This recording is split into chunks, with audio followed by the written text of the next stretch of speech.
Yakobus pasal 5 ayat yang ke-16. Kita baca sama-sama ya. Pasal 5 ayat ke-16. Karena itu hendaklah, 1, 2, 3, karena itu hendaklah kamu saling mengaku dosamu dan saling mendoakan supaya kamu sembuh. Doa orang yang benar bila dengan yakin didoakan sangat besar kuasanya. Bagian Alkitab yang baru kita baca ini kan populer ya. Dan biasanya kita pahaminya gimana? Kalau saudara membaca Yakobus pasal 5 ayat 16 ini. Karena itu, hendaklah kamu saling mengaku dosamu, saling mendoakan, supaya kamu sembuh. Doa orang yang benar, bila dengan yakin didoakan, sangat besar kuasanya. Saya kira, kalau orang mendengar ayat ini, mereka artikan apa? Saya kira yang paling sering kita jumpai, yang paling jangkau mungkin begini ya. Sepertinya Yakobus ini sedang berbicara mengenai doa. Ya iyalah ya, habis dia kan nggak bicara mengenai betulin mobil atau teknik berenang atau naik sepeda ya pasti mengenai doa. Lalu yang kedua, ketika kita bicara mengenai doa, kita itu bicara mengenai doa sebagai instrumen, sebagai alat, ya, sebagai metode. Dan alat, instrumen, metode itu sesuatu yang orang lakukan untuk mencapai sesuatu yang lain. Misalnya metode untuk orang fitness, tujuannya bukan untuk fitness, tujuannya untuk badannya fit. Tujuannya untuk supaya ototnya terbentuk. Metode diet, orang itu tidak suka diet sebetulnya, orang itu suka kurus atau suka atletis lebih tepatnya. Orang itu suka sehat, betul ya? Orang itu diet bukan karena dia suka diet, orang itu diet menjaga makan tidak yang apalah macam-macam metode diet ya, yang tidak karbohidrat tinggi pada satu masa, pada masa yang lain dia cut lemak, pada masa yang lain dia cut yang lain, dan seterusnya. Metode diet itu bisa macam-macam, tapi kita tahu bahwa orang itu bersusah payah untuk diet, bukan karena dia menyukai diet, tapi karena dia menyukai hasil daripada diet, yaitu badannya lebih sehat, lebih langsing, lebih bagus. Dan itu pun mungkin bukan yang paling akhir dari semuanya. Ya, jadi tadi dikatakan orang itu berdiet supaya badannya langsing. Tapi badannya langsing itu mungkin bukan apa yang dia sesungguhnya cari. Karena mungkin badannya langsing itu hanya metode. Itu hanya cara, itu hanya sesuatu instrumen. Karena ada hal yang dia mau kejar dari badannya langsing. Sama seperti orang punya metode untuk dia itu karirnya itu naik terus. Ya, karirnya moncer gitu ya, naik terus. Promosi jabatan terus, kalau dia buka usaha itu sukses. Apa yang dia lakukan untuk usahanya sukses, itu bukan hal yang dia kejar. Yang dia lakukan itu bukan hal yang dia lakukan karena dia suka. Dia lakukan itu supaya sukses. Tapi sukses itu pun kadang-kadang juga bukan tujuan akhir. Karena orang itu sukses untuk mencapai hal yang lain lagi. Benar ya? Kenapa orang itu kepingin sukses dan tidak mau gagal? Kenapa orang itu mau misalnya uangnya banyak dan bukan mau bangkrut? Karena ada hal yang lain yang dapat diperoleh lewat uangnya banyak, karirnya sukses, tidak jadi bodoh, tapi jadi pandai, terpandang, punya status sosial yang tinggi, dihormati, bergengsi. Orang seringkali bahkan tidak menginginkan hal itu sendiri, tapi karena hal-hal itu menghasilkan sesuatu yang lain. Betul ya? Apa yang dihasilkan? Memangnya kenapa sih kalau orang itu terhormat, diakui, uangnya banyak, bebas, tidak masuk penjara, tidak sakit, sehat, dan seterusnya. Hal-hal yang seringkali kemudian kita kaitkan dengan berdoa. Ya, kita berdoa sebelum ujian, kita berdoa sebelum ke dokter, kita berdoa sebelum bahkan beberapa orang ya melihat hasil ujian. Padahal kalau berdoa sebelum melihat hasil ujian, apalagi mau dirubah gitu ya, memangnya Tuhan bekerja dengan cara itu gitu ya, merubah pada menit terakhir, terus komputernya waktu ngeprint glitch, lalu kemudian nyetaknya angkanya salah, tadinya itu D itu jadi A gitu ya. Kan nggak seperti itu yang kita inginkan, karena itu berarti kita menginginkan Tuhan itu membohongi seluruh dunia kan gitu ya.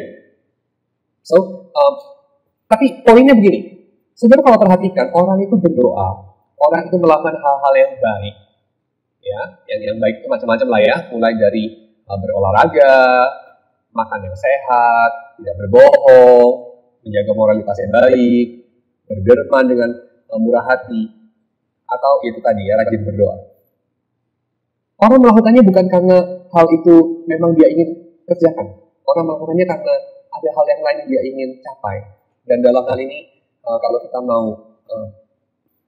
jujur dengan diri kita sendiri, kita seringkali memahami ayat 16 ini sebagai satu metode untuk mencapai sesuatu yang lain. Jadi orang itu saling mengaku dosa, orang itu saling mendoakan.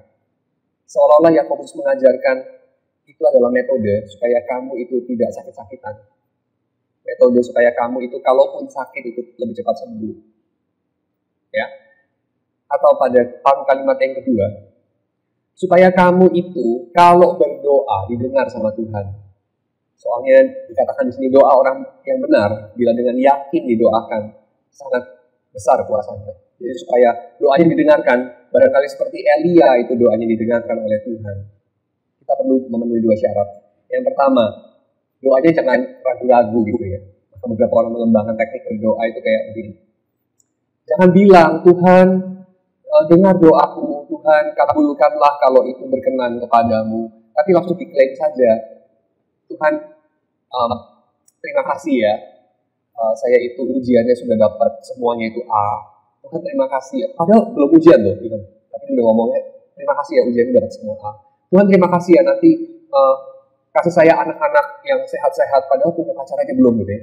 Anak-anak sehat gitu ya. Terima kasih ya Tuhan, saya masuk majalah Forbes, urutan orang paling kaya se-Indonesia itu nomor 3 gitu ya, misalnya. Padahal dia bekerja saja belum gitu ya, dan seterusnya. Jadi orang seringkali mengatakan doa yang dengan yakin didoakan itu seperti itu.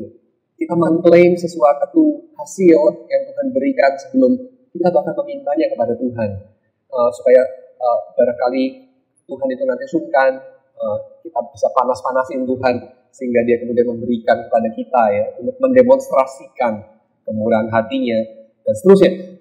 Berarti kita memakai doa sebagai satu metode. Dan saya kira itu tentu adalah hal yang bukan Yakobus ingin ajarkan dalam surat ini. Ya. Tetapi apa sih yang Yakobus itu ingin ajarkan dalam surat ini? Karena surat Yakobus ini sepertinya ngelantur Yakobus ini ya, dia beralih dari topik kecil ke topik kecil yang lain. Dan kalau kita lihat dari bagian pasal yang pertama, kita lihat Yakobus itu membuka dengan apa? Dia membuka dengan menyapa saudara-saudara sebagai orang-orang yang ada di pengasingan, sebagai orang-orang yang tersebar ya, di perantauan. Ini adalah 12 suku Israel yang tersebar, yang mengalami diaspora. Dan 12 suku Israel ini, kata Yakobus, mereka itu mengalami berbagai-bagai hal yang berat. Ya, ada berbagai-bagai pencobaan, ada berbagai-bagai ujian. Lalu Yakobus katakan, anggaplah itu sebagai kebahagiaan. Ya, anggaplah itu sebagai sesuatu yang akan menghasilkan keterpujian. Saya kira itu adalah spirit paling besar daripada surat Yakobus. Dia merangkum di dalam pasal-pasal yang awal, ya, dalam ayat-ayat yang awal maksud saya. Dan bukan bahwa Yakobus ini mengomentari hal-hal di sini sana untuk memberikan kepada kita metode bagaimana merayu Tuhan supaya keinginan kita dikabulkan, supaya ketakutan kita dijauhkan untuk terjadi kepada kita. Yakobus memberikan kepada saudara-saudaranya itu satu surat untuk menguatkan mereka, karena mereka itu berada jauh dari tanah air, karena mereka itu berada dalam situasi yang seringkali itu sulit. Tetapi mereka adalah orang-orang yang sebetulnya punya tujuan hidup, dan orang yang punya tujuan hidup adalah orang-orang yang dapat hidup apapun situasi yang dia alami. Seperti istilahnya Paulus, kita pinjam dalam kelimpahan maupun kekurangan, dalam kesulitan maupun kemudahan. Kalau kita tahu untuk apa kita hidup, kita akan bisa mengalami kekuatan untuk hidup. Dan saya kira itu yang Yakobus ingin untuk berikan kepada penerima suratnya. Dia ingin menjelaskan kepada mereka untuk apa seseorang itu hidup. Dan kalau kita melihat dari surat Yakobus yang sepertinya tadi saya sudah sebutkan, topiknya begitu banyak, kecil-kecil, berserakan dan sepertinya tidak ada sistematis yang terlalu kuat seperti surat Roma misalnya. Saya kira kita mesti memunguti dari topik-topik yang seperti yang tercecer itu untuk bisa melihat apa yang sebetulnya Yakobus ingin sampaikan kepada gereja. Dan kalau saya lihat di sini, bagian yang paling awal itu adalah kuncinya, yaitu mereka ada dalam situasi hidup yang sulit, mereka itu berserakan, tetapi mereka punya tujuan hidup sebetulnya sebagai orang-orang yang dipanggil di dalam Kristus. Mereka punya identitas yang tidak dibuat menjadi tawar atau hilang atau kabur, walaupun mereka tinggal bukan di tanah air mereka. Dan ini yang ada di belakang, yang seolah-olah itu adalah Yakobus sedang mengajar metode berdoa. Ada bukan? Yakobus bukan mengajar metode berdoa. Dia ingin menegaskan satu poin yang tertentu.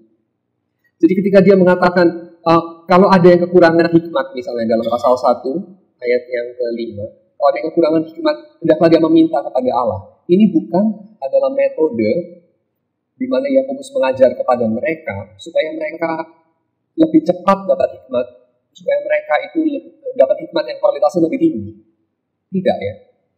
Tapi ini adalah satu ajaran yang diberikan oleh Yakobus agar mereka itu boleh di dalam kesusahan, di dalam situasi yang berat sebagai umat Tuhan di perantauan, seperti orang Israel di pembuangan, mereka itu bisa berbuah, ya, berbuah bagi kemuliaan Allah. Jadi bukan supaya apapun yang mereka itu ingin capai, padahal sekarang mereka belum bisa mencapai itu, kemudian tercapai.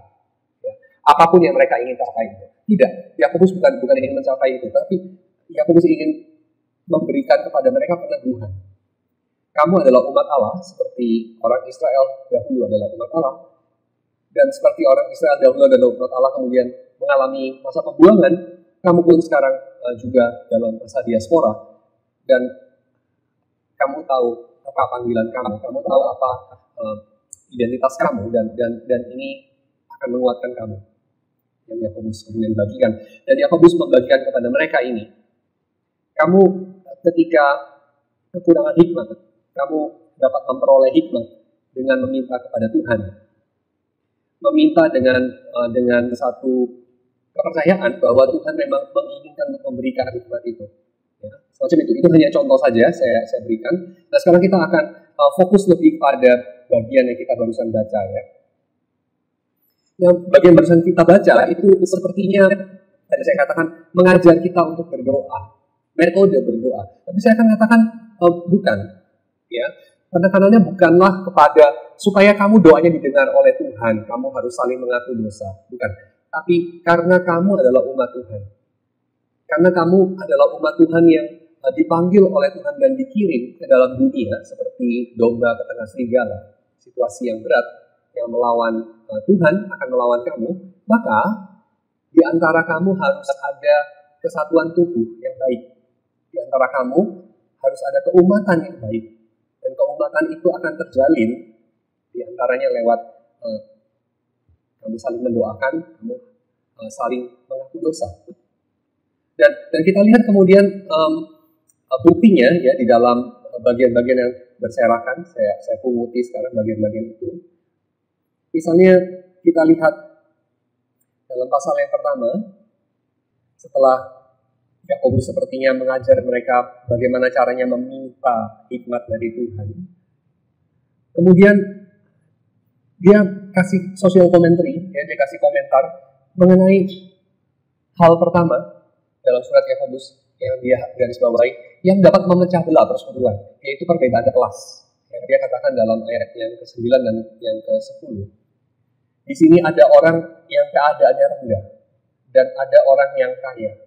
Dan Yakobus kemudian mengatakan, yang berada dalam keadaan yang rendah, hendaklah bermegah karena kedudukan yang tinggi, dan orang yang kaya karena kedudukan yang rendah. Sebab ia akan lenyap seperti bunga rumput. Dan sampai di sini Yakobus sepertinya adalah pemimpin gereja yang berat sebelah. Pemimpin gereja yang memicu perpecahan. Betul ya? Kamu coba bayangkan, di dalam jemaat ada perbedaan kelas. Lalu Yakobus mengangkat perbedaan kelas itu. Lalu kemudian dia membela salah satu. sepertinya. Benar ya? Karena Yakobus mengatakan apa?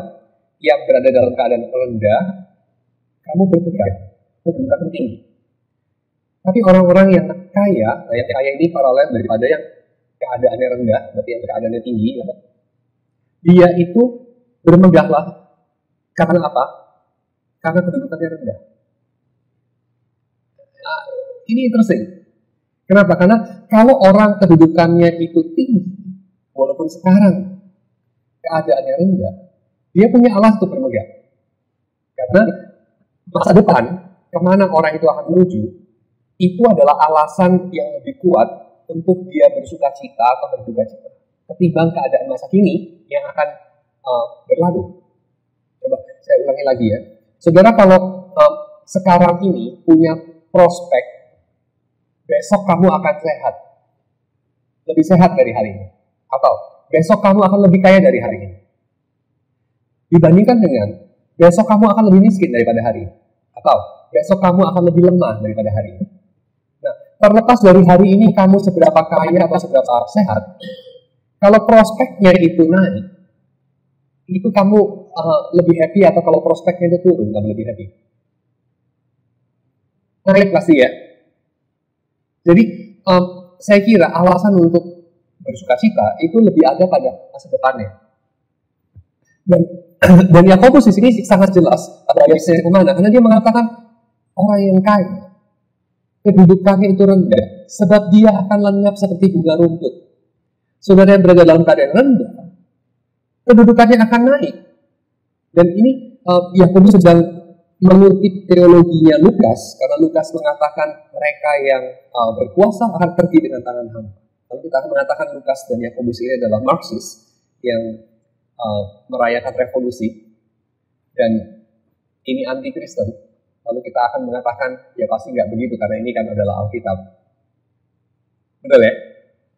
Tapi oke, kita sekarang kembali ke pokok pembahasan kita. Untuk apa Yakobus mengatakan ini kepada orang yang tinggal di perantauan, umat Tuhan yang diaspora, yang berserakan, dan mereka dilanda, salah satunya adalah perpecahan di dalam jemaat, atau lebih tepatnya favoritisme dalam jemaat. Untuk apa kemudian Yakobus sepertinya menyiramkan bensin ke dalam api?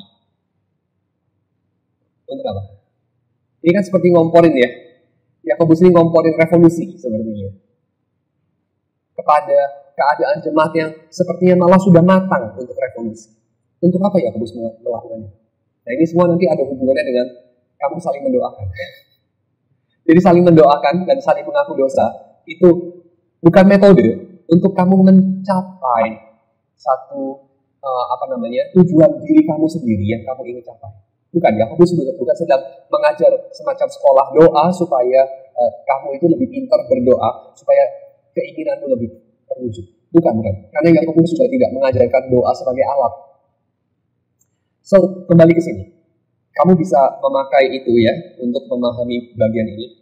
Kamu memakai mindset besarnya. Yakobus itu tujuan menulis suratnya adalah untuk menguatkan umat Tuhan yang berada di dalam tempat-tempat yang saling berpisah-pisah, dan mereka itu mengalami keadaan yang sulit karena mereka tinggal dalam dunia, mereka diutus seperti domba di tengah serigala. Lalu kemudian Yakobus bicara mengenai saudara yang kedudukannya rendah dan saudara yang kedudukannya kaya. Ini kan Yakobus sepertinya melanggar tabu. Dia mengatakan sesuatu yang sensitif, yang sebetulnya nggak boleh lah ngomong. Ya. Kita ini di gereja kan banyak hal yang sensitif yang kita sebaiknya nggak ngomong lah, gitu ya. Di antaranya adalah power relations. Power relations itu sebaiknya tetap tidak terlihat, tidak terdeteksi, tidak dibicarakan. Kita sebaiknya tidak mengatakan orang yang ini yang pegang kendali, orang yang ini tidak pegang kendali. Orang yang ini adalah pemain utama, orang yang sejenis ini adalah sekedar penggembira atau pelaku. Yang ini decision maker, yang ini melakukan yang sudah di-decide sama orang-orang di atas. Nah, sebaiknya kita tidak membicarakan itu, power relations. Kenapa? Karena berpotensi konflik, gitu ya. Tapi Yakobus melanggar itu. Dia menyiramkan bensin ke dalam api.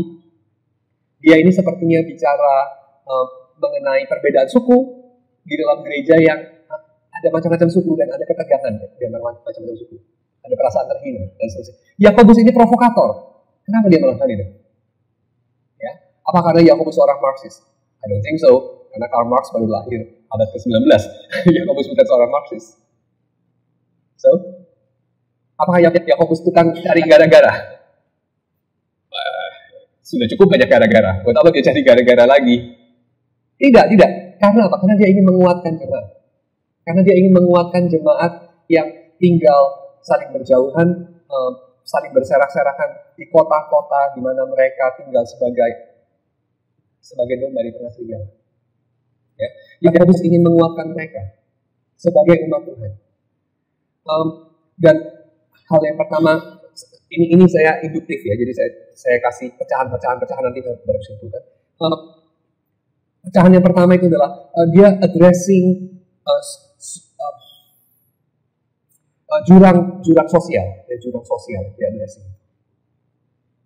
Dan yang dia address ini berasal dari teologinya Lukas dan teologi doa Bapa Kami dan juga teologi daripada Salam Maria, ya Salam Maria. So ini adalah sesuatu yang saya kira sangat biblical yang Yakobus itu katakan. Ya. Dan itu semua dari Lukas juga ya, karena Maria punya puisi, dia punya nyanyian puji-pujian kepada Allah itu juga dari Lukas. Oke. Lalu kemudian Yakobus bicara hal yang lain lagi, yaitu mengenai keinginan. Dia katakan ada orang yang mengatakan bahwa hidupnya itu ada banyak pencobaan dan pencobaan itu dari Tuhan. Lalu kemudian Yakobus mengatakan tidak. Orang itu mengalami dicobai karena keinginannya sendiri. Keinginan yang kemudian dibuahi dan melahirkan. Ya, seperti seorang perempuan dibuahi dan melahirkan. Dan ini keinginan berdosa itu dibuahi oleh perbuatan dan melahirkan dosa, melahirkan kematian. Dan itu berasal dari keinginan orang itu sendiri, ya keinginan yang ditimbulkan karena dunia ini, keinginan untuk terhormat mungkin, keinginan untuk dipandang, keinginan untuk punya hidup yang punya makna, keinginan untuk meyakinkan diri sendiri bahwa saya itu berharga dan seterusnya. So keinginan itu kemudian melahirkan dosa, walaupun keinginan itu sendiri barangkali didorong oleh kerinduan yang tidak tentu itu jahat. Ya. Tapi somehow kemudian terjadi keinginan itu melahirkan sesuatu yang jahat. Itu hal kedua yang dia mention. Lalu kemudian hal yang ketiga, dia mention mengenai kata-kata. Dan saya kira kita di gereja pasti tahu betapa powerful kata-kata, ya kata-kata itu powerful sekali. Dan sekarang ini dengan adanya teknologi, kita ini punya lebih banyak means untuk menyebarluaskan kata-kata kita. Dan kita bisa melihat bahwa kata-kata itu sekarang lebih berdampak. Dan bagian ini yang tentu saudara ingat tema kita hari ini, yaitu blogosphere, ya, itu bisa masuk ke sini. Jadi saya pilih bagian Yakobus itu karena tema kita hari ini adalah mengenai blog, ya dunia blog, yaitu diary online yang orang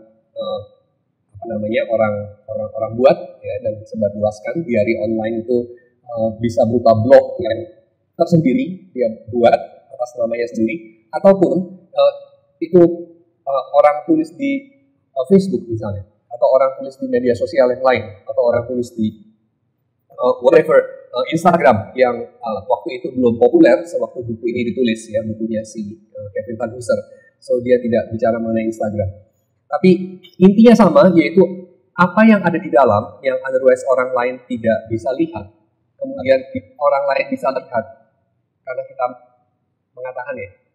Dan dalam dunia digital kita bukan hanya mengatakannya lalu orang bisa lupa, bisa ingatnya salah, tapi kita mengatakannya dalam bentuk tertulis yang kemudian tersebar luas ke seluruh jagat raya, lalu direkam, dan rekamannya itu lebih permanen saya kira daripada kertas, walaupun juga lebih tidak permanen karena kalau ada listrik massal, lalu ada virus massal, whatever, lalu datanya korup massal seluruh hard disknya, which is probabilitasnya kecil sekali itu ya, tentu itu hilang. Tapi of course kita juga bilang, kalau saya catat di buku diary saya ya di hari kamu kehujanan ya sudah langsung hilang gitu ya. So saya kira ini lebih permanen. Jejak digital itu lebih permanen. Karena juga bisa disimpan di berbagai media penyimpanan lokal ya. Kalau orang screen capture apa yang kamu pernah ngomong di WA dan seterusnya itu kan, terus kemudian walaupun kamu sendiri sudah hapus masih ada tersimpan di device dia. Ya. Oke, jadi poin saya adalah kita tahu kata-kata itu powerful banget. Kata-kata powerful banget. Dan kita hidup dalam dunia di mana kata-kata itu bisa tersebar dan terekam dan panjang ingatannya lebih panjang daripada ingatan yang membuat kata-kata ya, pada zaman kita. Dan nasihat Yakobus yang ini poin ketiga ini saya kira lebih relevan lagi bagi kita karena kalau Yakobus mengatakan lidah itu sangat powerful seperti setirnya kapal kecil tapi bisa mengendalikan seluruh kapal, maka kapalnya kita pada zaman ini lebih besar daripada kapalnya pada zaman Yakobus, gitu ya. Karena kapalnya pada zaman Yakobus mungkin kemudian membuat terombang-ambing satu komunitas gereja lokal yang jumlahnya 70, ya 100 gitu ya, 300 paling. Kalau pada zaman kita mungkin akan membuat terombang-ambing manusia-manusia yang sekarang itu belum lahir karena jejak digital masih terekam gitu ya. Yang akan dibaca orang 20 tahun, 30 tahun datang. So, kata-kata itu seringkali kemudian dikatakan orang dengan tujuan-tujuan yang tujuan-tujuan yang tidak baik ya. Jadi tujuan-tujuan semacam kemarahan misalnya. Tujuan semacam rasa ingin untuk membalas misalnya. Atau kejahatan yang lain, dan itu tidak bisa ditarik kembali dan kemudian membuat ibadah seseorang menjadi sia-sia, membuat apa yang mereka kerjakan bagi Allah itu menjadi sia-sia karena dikatakan Yakobus dalam ayat yang 27, ibadah yang murni yang tak bercacat di hadapan Allah ialah mengunjungi yatim piatu dan janda-janda dalam kesusahan mereka. Langsung ini mengingatkan kita kepada apa? Ibadah yang murni yang tak bercacat di hadapan Allah Bapa kita ialah mengunjungi yatim piatu dan janda-janda dalam kesusahan mereka. Lalu kita langsung mungkin pikir, kenapa duda-duda dianaktirikan? Dan kenapa anak-anak cacat misalnya dianaktirikan gitu ya? Yatim piatu saja gitu ya, yang cacat ya. Tapi enggak, saya kira ini mengingatkan kita kepada teologinya Yesaya. Karena Yesaya membandingkan antara beribadah yang mempersembahkan sesuatu yang ekstravagan di bait suci dengan beribadah yang mana mereka itu meringankan penderitaan daripada orang-orang yang terinjak-injak.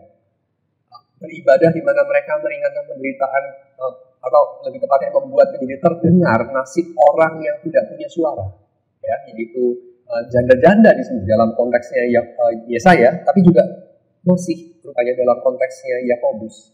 Kalau pada konteks kita mungkin tidak terlalu, ya.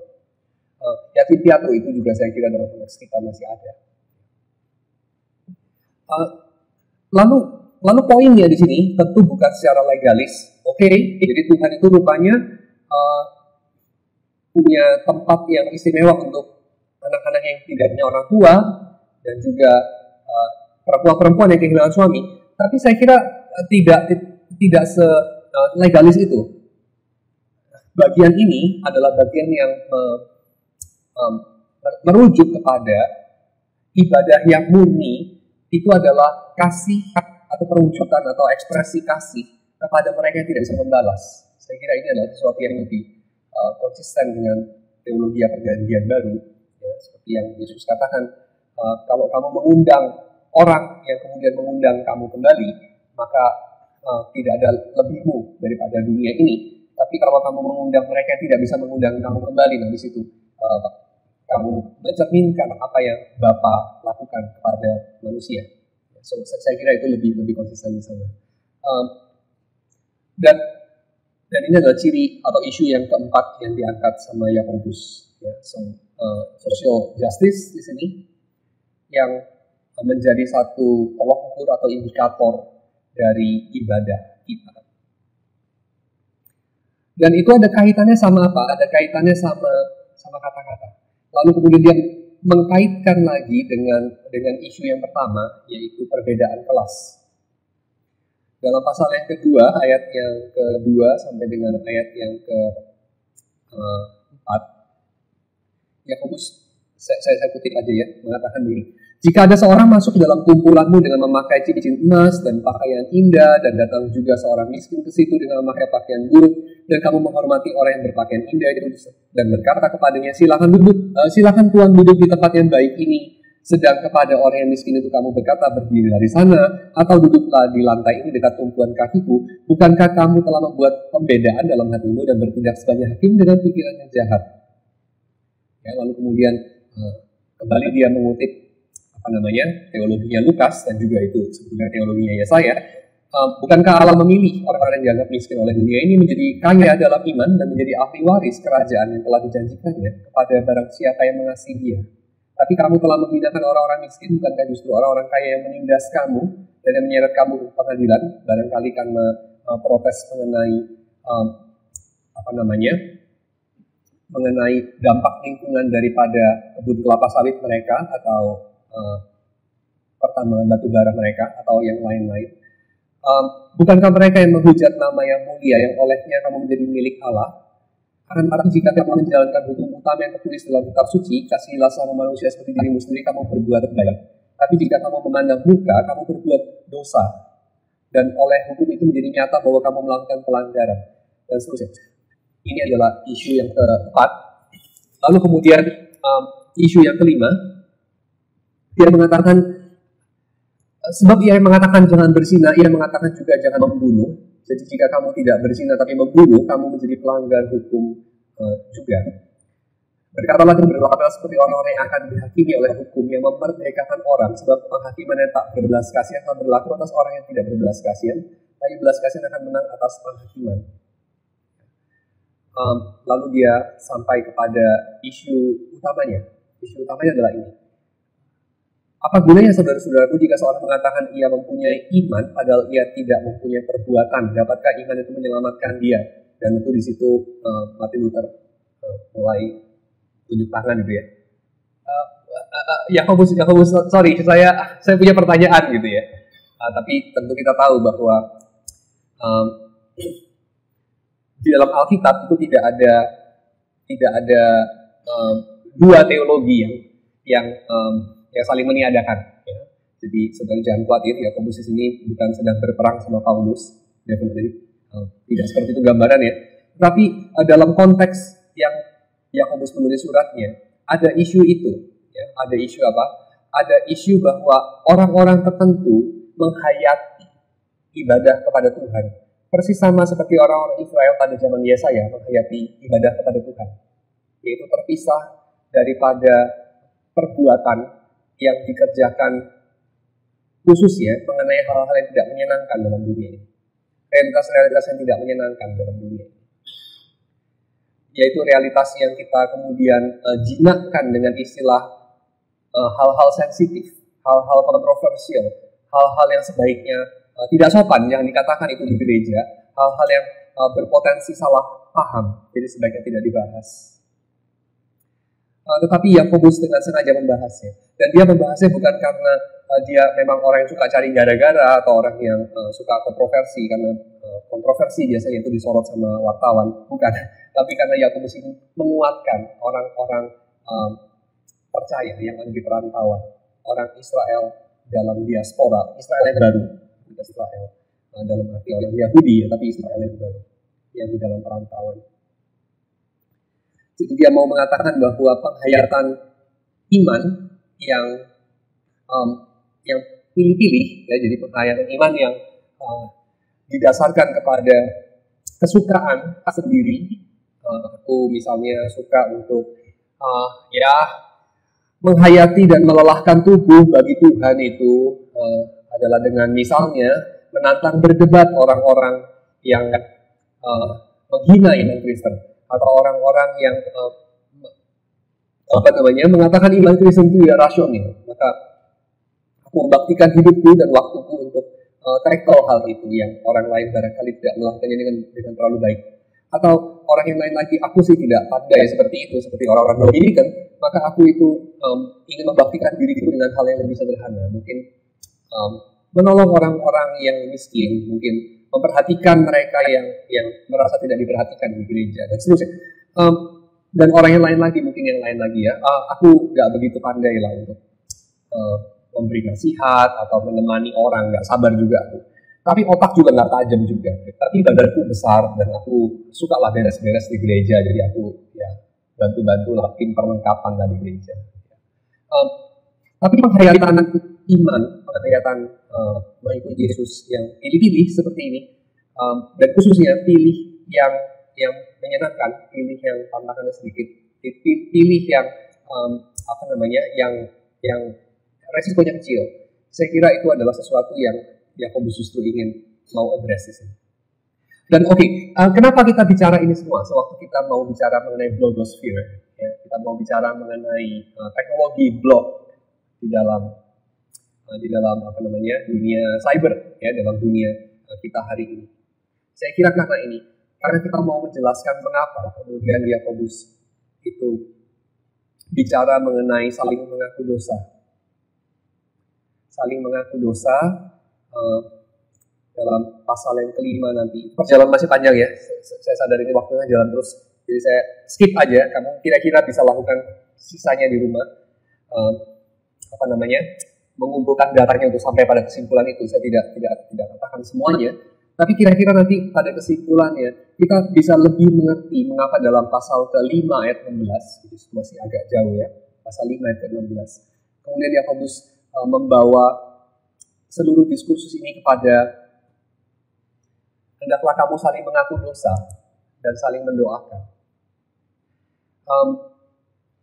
Dia bukan sedang memberikan metode untuk bagaimana supaya doa itu bisa lebih menyembuhkan penyakit. Bagaimana supaya Tuhan itu lebih nurut sama manusia kalau kita mengikuti metode yang tepat gitu, karena itu sangat kafir ya, definitely. Orang-orang di luar Yahudi dan Kristen ya, orang-orang maksud saya adalah orang-orang di luar agamanya Abraham. Orang-orang di luar agamanya Abraham itu seringkali punya penghayatan mereka, khususnya pada zaman Abraham dan zaman Yesus ya, mereka itu ingin untuk membuat Allah atau bukan Allah ya, membuat ilah-ilah mereka, membuat dewa-dewa mereka yang definitely lebih maha kuasa daripada manusia, menurut sama mereka. Ya, jadi kalau seperti ini kira-kira kita memahami dinamikanya seperti apa. Dewa-dewa itu dapat melakukan, tapi manusia itu tahu apa yang dia inginkan. Maka digabungkan lewat apa? Manusia tahu apa yang dia mau, dewa-dewa bisa memenuhi apa yang manusia mau. Tapi kuncinya itu perlu dimasukkan atau diputar. Kuncinya itu apa? Supaya kita bisa make it happen. Karena dewa itu bisa melakukan, tapi seringkali dia melakukannya salah. Dia berikan kepada manusia itu hal yang memang hebat-hebat, tapi yang manusia itu nggak kepingin.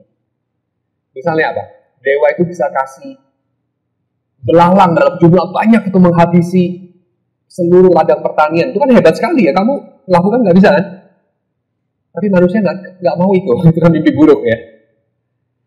Benar ya? Dewa itu bisa menahan hujan sampai 3 tahun nggak hujan. Hebat tuh. Kamu bisa nggak menahan hujan? Nggak bisa kan? Dan manusia kan nggak mau itu. Dewa juga bisa kasih hujan banyak sekali sampai banjir. Kamu bisa kasih air sebanyak? Nggak bisa. Dewa bisa dalam pikiran mereka ya. Tapi kan manusia nggak mau itu.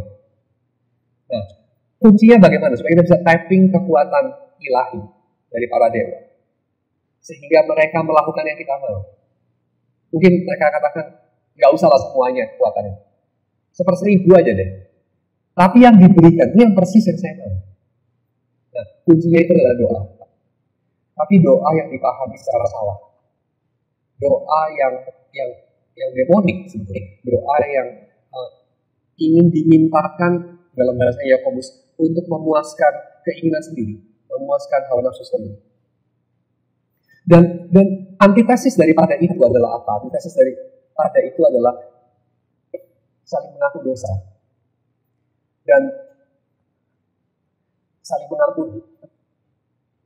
Dan ini sepertinya sesuatu yang marginal, ya, marginal. Ini Yakobus di satu sisi ya, seperti ngomongin apa ini ya? Semi-semi kayak ngomongin social justice kayak di Amerika Latin gitu ya. Di sisi yang lain ngomongin soal orang-orang yang tidak dewasa rohani, yang saling bertengkar barangkali karena sumbunya pendek, ya gampang tersinggung atau terlalu cepat ngomong juga ya. Jadi satu sisi kupingnya tipis, di sisi yang lain mulutnya panjang gitu ya. Jadi ini kalau ketemu ya orang-orang yang mulutnya panjang, kebanyakan ngomong apa yang dia nggak perlu ngomong, atau orang yang kupingnya tipis atau sumbunya pendek, wah cepat berantem. Ini fokus kayaknya memasukkan topik-topik yang nggak ada hubungannya. Lalu kemudian dia mengakhiri dengan, ya kamu saling mendoakan ya, saling mengaku dosa. Bagaimana kita merangkai? Dan saya kira rangkaiannya adalah salah satunya ini. Yakobus itu mengetahui panggilan sebagai umat Tuhan itu apa, dan dia ingin menyadarkan orang-orang yang menerima suratnya itu. Panggilan sebagai umat Tuhan itu adalah menjadi gereja, menjadi tubuh Kristus. Dan ini nanti kemudian saya akan kaitkan dengan tema kita. Oke, kita hold di situ. Karena kita belum membahas mengenai sejarah blog. Ya, nanti saya bahas dulu sejarah blog, nanti baru terakhir saya gabungkan. Sekarang sejarah blog. Istilah blog itu sendiri pada tahun 2004 itu baru dimunculkan definisinya di Merriam-Webster Dictionary. Tapi tentu saja blog itu sendiri sudah ada jauh sebelumnya, sekitar tahun 1994 itu sudah mulai ada model seperti itu ya, jadi catatan yang stabil ya, yang tersimpan di halaman-halaman internet, yang memuat link-link tertentu yang kalau diklik langsung segera bisa pergi ke situs-situs yang di refer sama blog itu. Tahun 94 sudah mulai ada. Tapi istilah blog itu sendiri, weblog ya, blog itu sudah baru mulai dimunculkan tahun 1997. Ya. Tapi kebanyakan orang masih belum punya blog masing-masing. Karena yang punya blog itu dia harus menguasai bahasa programming untuk menghasilkan blog. Karena masih belum user friendly. Tapi tahun 99 segalanya berubah karena seorang Kanada, anak muda umur 29, Andrew Smalls, dia mulai membuat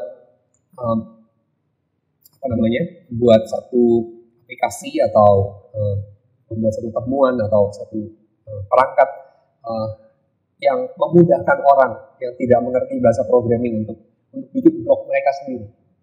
Ya. Hal-hal yang kita sekarang sudah akrab.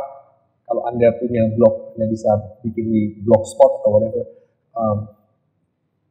di mana Anda nggak perlu ngerti bahasa programming sedikit pun, tapi Anda bisa punya halaman web. Ya, Anda bisa punya blog, bisa punya catatan harian di internet.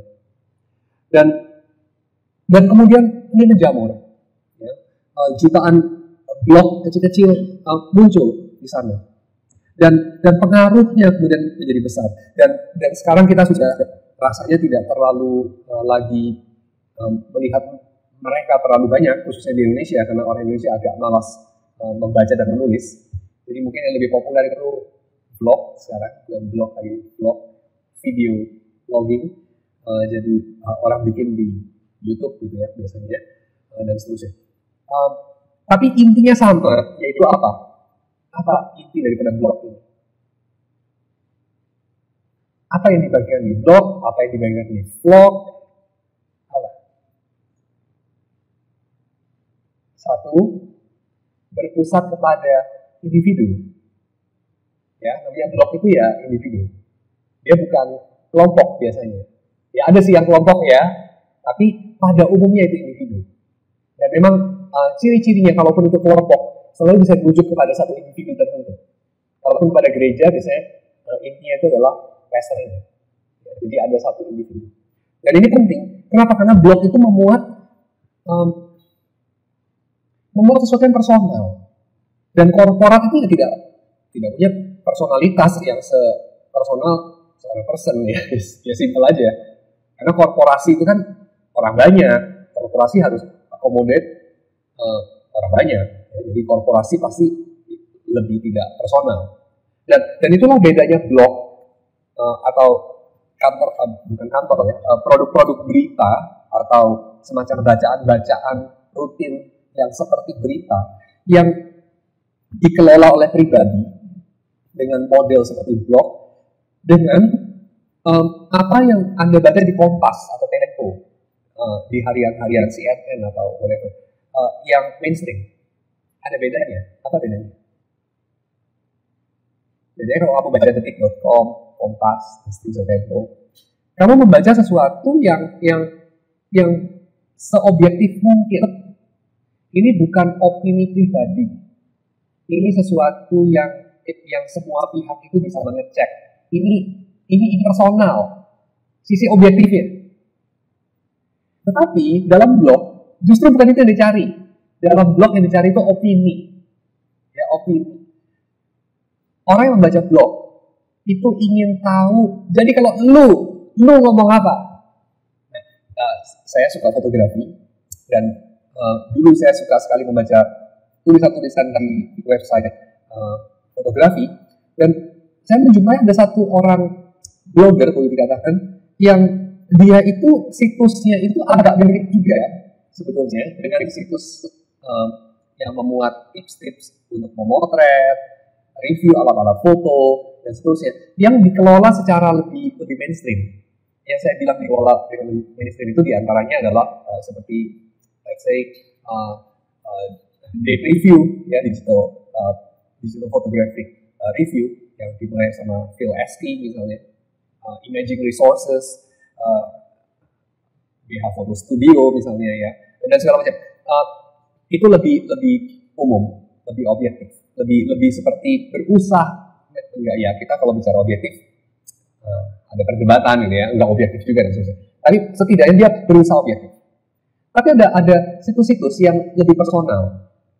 Sebagai satu contoh yang ekstrim, yang kontroversial juga, banyak orang yang tidak suka, tapi ada yang suka melihatnya juga berguna. Itu adalah situs yang dikelola sama, saya sekarang jadi mendadak lupa, seseorang, orang Amerika tinggal di Hawaii kalau tidak salah dia itu. Yang pasti dia itu punya opini yang sangat kuat. Nanti kalau saya ingat saya kasih tahu namanya ya. Jadi kalau dia mengatakan sesuatu, dia itu mengatakan dari opini pribadi dia. Lu nggak suka, ya udah, lu nggak usah percaya sama gua. Dan yang dia katakan itu dia tidak berusaha untuk buktikan secara terlalu saintifik. Jadi dia mengatakan apa yang dia suka, apa yang dia tidak suka, sangat subjektif. Misalnya dia mengatakan, kalau kamera ya, menurut gua kamera ini, yang ini bagus, yang ini jelek banget dan nggak usah dibeli, gitu ya. Kalau yang ini buat foto orang, kulit orang itu bagus. Misalnya. Jadi dia memberikan opini-opini yang kasar, opini-opini yang memecah belah, opini-opini yang opinionated. Dan saya kira blog lebih seperti itu. Dia mewakili opini satu pribadi. Dia tidak berusaha mengakomodir berbagai macam pandangan. Dia tidak berusaha untuk menampilkan gambaran yang nuans, ya, gambaran yang banyak sisi. Dia menampilkan gambaran yang hitam putih. Oke? Jadi ada dua sisi. Lalu di sisi yang lain, blog itu adalah seperti hati manusia, tapi dibalik. Jadi bagian dalamnya itu ditaruh di luar, gitu. Ya. Kita kan kadang-kadang itu kepingin tahu orang itu hatinya seperti apa. Nah, ada orang tertentu ingin memamerkan isi hatinya ke seluruh dunia. Nah, ini orang-orang yang tulis blog, kayak gitu ya. Dia tumpahkan semua di situ. Ya, tentu kebanyakan orang nggak mau baca ya dan segala macam ya. Tapi ada beberapa orang mau membaca. Dan yang dia tumpahkan itu kadang-kadang nggak ada hubungannya. Kalau dirangkai, lu kemarin ngomong ini, lu hari ini ngomong itu, apa hubungannya? Nggak ada. Emang gua kantor berita. Kalau lu yang mau lebih rapi, lu pergi kantor berita, gitu ya. Jadi orang yang blogging, mereka tuh mengedepankan nilai-nilai seperti ini. Saya dapatkan saja. Kejujuran, transparansi, spontanitas, otentisitas, kesegeraan, ya, instansi. Jadi dia itu ingin menampilkan aktualitas sesuatu yang terjadi. Jadi dia akan mengatakan misalnya, semalam saya itu bermimpi seperti ini, saya mengalami ketakutan, atau saya menjadi khawatir, atau saya menjadi gembira, atau dan seterusnya. Jadi dia menghadirkan sesuatu yang tidak dimuat dalam jurnal-jurnal yang mainstream. Ini adalah seperti kamu berjumpa dengan manusia. Cuma bedanya kamu nggak pernah ketemu kopi darat sama dia gitu ya. Tapi kamu berjumpa dengan teman. Kalau kamu sama teman kan, teman itu kan tidak ngomong pakai bahasa koran Kompas gitu kan, enggak ya. Temen itu ngomong ya banyak kan nggak relevan, betul ya. Ngobrol itu ya kalau ngidul kan. Dan dunia kita yang semakin rapi, semakin modern, semakin tidak punya wajah, semakin semua orang jadi angka, nomor seri, spesifikasi, itu merindukan hal-hal yang seperti ini. Ya, ada kejujuran, ada transparansi, ada otentisitas, ada versi-versi yang tidak diedit, yang raw, dan seterusnya. Jadi itu sebabnya kamu kalau lihat vlogger itu ya, vlogger itu seringkali menampilkan capture muka dia itu seolah-olah itu capture-nya pakai kamera handphone gitu ya. Jadi agak peyang-peyang dan segala macam gitu kan. Selfie. Van Hooser waktu menuliskan buku ini belum ada istilah selfie karena orang belum pakai istilah itu. Tentu orang sudah dari dulu sih ada foto dirinya sendiri gitu ya pakai kamera. Tapi karena handphone kualitas gambarnya masih agak buruk pada saat itu, orang juga tidak sering melakukannya ya. Selfie atau foto grup tapi yang orang itu pegang kamera sendiri. Dan kamu tahu bahwa orang-orang yang pegang kameranya seperti ini lalu memotret dirinya sendiri, mereka seringkali itu tidak mau kalau dibantu untuk difotokan juga. Betul ya? Setuju gak? Atau yuk saya fotokan pakai kamera digital. Nggak mau. Kenapa? Karena beda hasilnya kan? Apa bedanya? Kalaupun foto pakai kamera digital, jadi ada, bukan, maksudnya DSLR yang bagus. Orang kadang-kadang memakai angle dan juga lensa sedemikian, sehingga itu emulate apa yang dapat dihasilkan lewat kamera handphone. Cuman kualitas gambarnya lebih bagus gitu ya, komposisi lebih kecil, dan frame lebih besar, macam-macam. Tapi sebetulnya orang lain yang foto. Jadi dia pura-pura aja begini, tapi sebenarnya itu orang lain yang foto gitu, kayak kamera yang benar-benar bagus gitu. Tapi dia bikin pose seolah-olah dia selfie. Kamu tahu itu ya? Jadi menandai apa? Menandai ada kebutuhan yang disuplai oleh hal-hal semacam selfie yang tidak disuplai oleh fotografi mainstream. Dan kamu tahu itu apa? Kekasaran, spontanitas, ketidaksempurnaan, kementahan, mentah. Kalau kamu nonton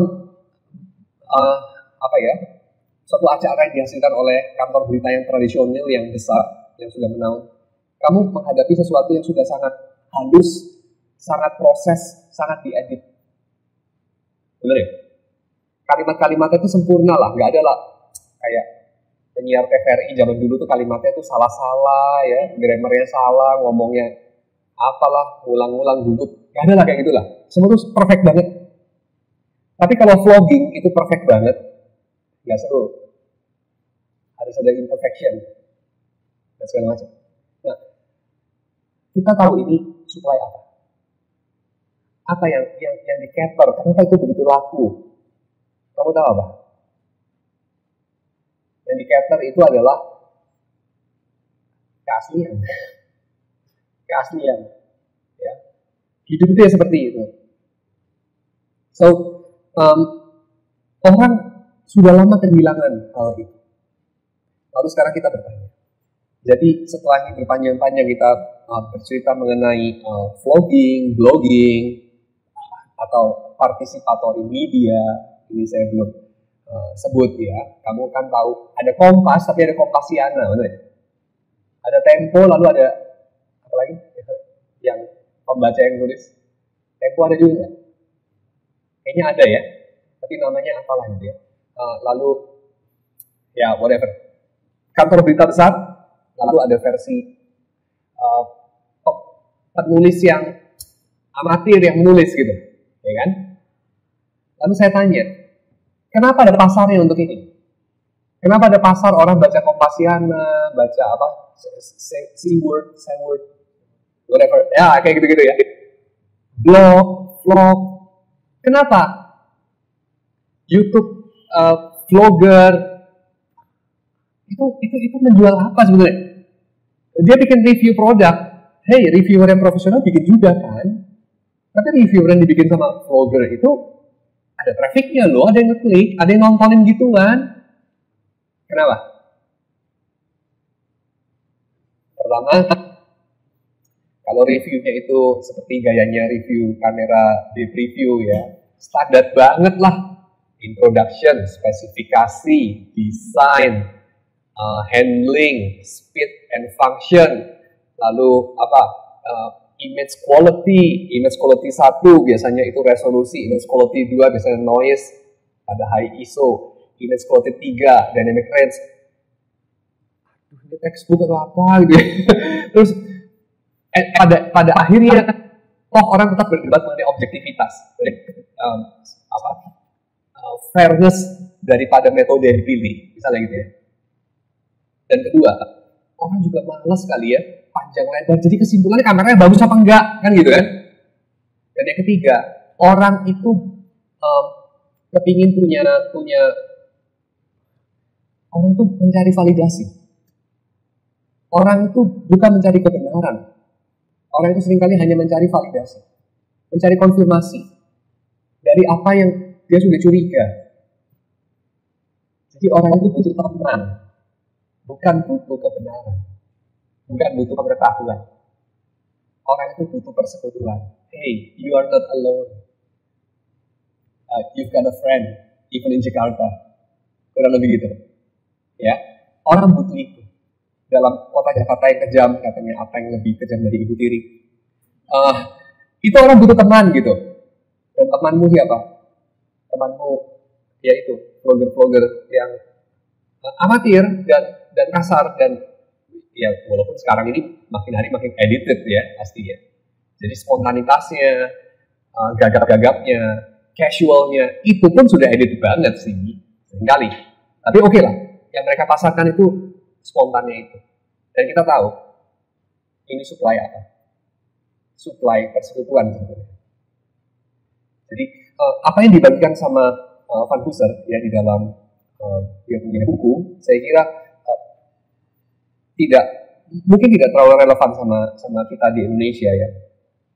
Tapi ada bagiannya saya kira juga relevan, walaupun tidak seluruhnya, karena situasinya agak berbeda ya. Karena misalnya saya ambil contoh perbedaan di mana.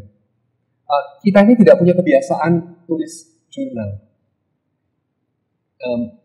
Tidak banyak saya kira orang di Indonesia itu yang punya kebiasaan bikin diary. Pernah sih ada masanya ya, khususnya dipopulerkan sama film itu ya, Dear Diary. Tapi kayaknya masa itu sekarang udah enggak lah. Ya. Tapi kamu tahu nggak diary itu pada mulanya itu dibikin sama siapa? Orang Barat itu kenapa punya kebiasaan bikin diary, bikin jurnal? Dan kamu tahu kan catatan harian dari whatever Einstein, Bertrand Russell maybe, ya, keep diary. Itu bisa berharga banget, jadi salah satu sumber daripada kalau orang mau bikin penelitian sejarah mengenai tokoh itu, gitu kan? Diary mereka, surat menyurat mereka. Kalau kita di Indonesia kayaknya surat menyurat isinya apa ya? Tahu lah, gombalan apalah gitu ya. Tapi mereka itu bisa serius banget nulisnya gitu, sejujur-jujurnya, dan mereka tuangkan pikiran mereka di situ. Kamu tahu itu dari mana asalnya? Salah satu yang mempopulerkan, yang agak dekat itu adalah orang-orang Puritan. Orang-orang Puritan itu keep diary. Karena mereka itu ingin keep track kehidupan dan pertumbuhan rohani mereka. Dan itu diwarisi sama orang-orang Holiness Movement, orang-orang Metodis misalnya. Ya, karena mereka ingin tracking pertumbuhan rohani mereka. Jadi mereka tiap hari tulis diary. Jonathan Edwards itu kemana-mana bawa diary. Ya, sambil naik kuda tulis diary dia. Dia blogging dia. Jonathan Edwards itu blogging dia. Ya, tapi blognya bukan isinya foto-foto dia, mukanya satu frame 90% muka dia. Enggak lah, enggak kayak gitu dia. Ya. Tapi hati dia tulis itu. Hati.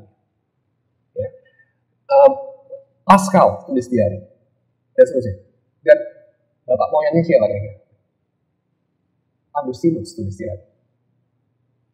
Agustinus, orang katakan barangkali dia itu adalah ayah daripada orang-orang yang menghasilkan literatur di mana isinya itu adalah curahan hati dia yang sejujur-jujurnya. Jadi ada sejenis literatur karya sastra yang genre-nya itu adalah ini, pengakuan. Dan namanya pengakuan itu biasanya bukan pengakuan prestasi ya. Kalau pengakuan prestasi itu sih kayak Julius Caesar juga gitu ya. Saya ini orang hebat banget deh. Berantem sama orang berapa ribu itu saya menang ya. Ngibul-ngibul ya, yang hebat-hebatnya dia. Tapi enggak, Agustinus bukan ngibul-ngibul yang hebat-hebatnya dia gitu. Terus dia tulis di Confessions. Tapi dia tulis keraguan dia. Ya. Dia tulis hal-hal yang memalukan.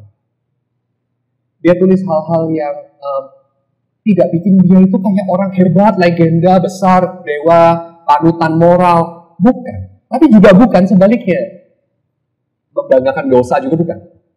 Tapi dia menulis diri dia apa adanya. Dan model sastra seperti itu sekarang kita jumpai banyak. Tapi bapak moyangnya boleh dikatakan salah satu ya, Agustinus. Dan kamu tahu sekarang bahwa blogging ini punya sejarah panjang kalau dirunut ke belakang. Itu ada pengaruh Kristen. Kenapa? Karena orang itu percaya kepada kekuatan dalam tanda kutip saling mengaku dosa. Walaupun tentu ada versi kasarnya, versi karikatur yang kita sangat sering dengar lah ya, yaitu apa? Membanggakan dosa, saling membanggakan dosa. Tapi saya kira versi kasar seperti itu tentu saja nggak perlu lagi diperingati karena kita tahu lah itu salah ya. Sama seperti anak kecil kan kamu nggak perlu kasih peringatan. Kaca jangan dimakan ya, nanti bibirnya berdarah. Kalau ada paku, pecahan kayu gitu, jangan dimasukin mulut ya. Kamu nggak ngomong gitu ke anakmu kan? Walaupun kalau anakmu makan pecahan beling, kamu juga concern kan? Setuju nggak? Anak kamu kalau minum baygon, kamu concern nggak? Atau Porstex terus diminum? Pasti kamu concern sekali ya. Tapi kan kamu nggak bilang ke anakmu gitu kan? Nak, kalau Porstex jangan minum ya nak ya. Ini bensin jangan minum loh nak. Kalau minum tuh susu, jus, Fanta, boleh lah, air putih, teh, jangan minum baygon. Walaupun benar, jangan minum baygon. Tapi kamu nggak perlu ngomong itu ke anakmu. Kenapa? Ya itu kasar sekali lah, itu sesuatu yang obvious banget. Nah orang pasti nggak lakukan. Gitu ya. Kita masuk Carrefour nih, Indomaret. Jangan nyolong ya. Ya iyalah, come on lah. Semua orang juga tahu lah. Lalu kita bilang apa? Ini ya Yakobus ini mengatakan saling mengaku dosamu. Tapi jangan sampai lah kayak bikin beberapa kelompok Kristen itu ya.